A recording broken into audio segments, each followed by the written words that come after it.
Hi I'm doctor Sushmita consultant paediatrician from Guntur. యూజువల్గా కొంతమంది comment సెక్షన్లో కమెంట్ చేస్తున్నారండి, పిల్లలు యూరిన్కి వెళ్తున్నారు, 5 ఏళ్ళు దాటింది, 10 ఏళ్ళు మా పిల్లలకి అయినా యూరిన్ పోస్తానే ఉంటున్నారు అనే కంప్లైంట్ చెప్తున్నారు.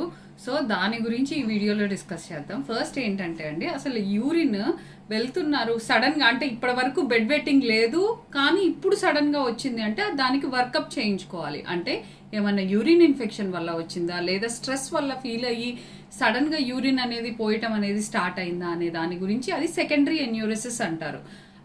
దానికైతే వర్కప్ చేయించుకోవాలి. ఫస్ట్ నుంచి అసలు బెడ్ వెట్టింగ్ అనేది మానలేదు, ఎప్పుడు చూసినా నైట్ ఎప్పుడో ఒకసారి పోస్తానే ఉంటారు అనేది ఉంటే గనక మీరు ఖచ్చితంగా ఏంటంటే ఫస్ట్ అలార్మ్ టెక్నిక్ అనేది ఫాలో అవ్వండి.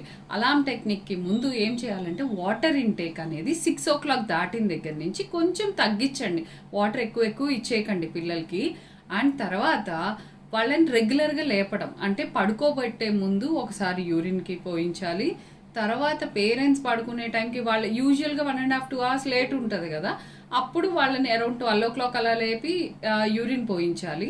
తర్వాత midnight 3 o'clock ఒకసారి, ఎర్లీ మార్నింగ్ ఒకసారి, ఇట్లా మీరు రెగ్యులర్గా లేపి యూరిన్ పోయించడం వల్ల ఏంటంటే వాళ్ళకి ఆ మిక్చురేషన్ రిఫ్లెక్స్ వచ్చినప్పుడు తర్వాత వాళ్ళు లేచిపోయటం అలాంటివి చేస్తూ ఉంటారు. సో ఇది రెగ్యులర్ బేసిస్ మీద చేయాలి. యూజువల్గా ఇది కొన్ని మంత్స్ ఫాలో అవ్వాల్సి వస్తుంది, ఆ తర్వాత కొంచెం సెట్ అవుతారు. ఇంత చేసినా కూడా మా పిల్లలు ఇంకా మానలేదు అంటే దానికి యూరిన్ ఇన్ఫెక్షన్ ఉందా, లేకపోతే షుగర్స్ ఎలా ఉన్నాయి అనే కాజెస్ అనేవి వెతుకుతూ ఉండాలి.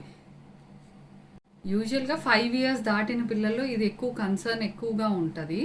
సో 5 years దాటినా ఇంకా యూరిన్ పోస్తున్నారు అంటే ఇబ్బంది అన్నట్టు. దాన్ని వర్కప్లు చేయించుకోవాలి అండ్ అలార్మ్ టెక్నిక్స్ ఇవన్నీ ఫాలో అవ్వాలి. అండ్ ఇలా చేస్తున్న పిల్లల్ని కొంతమంది పేరెంట్స్ ఏంటంటే హార్ష్ పనిష్మెంట్స్ ఇవ్వటం.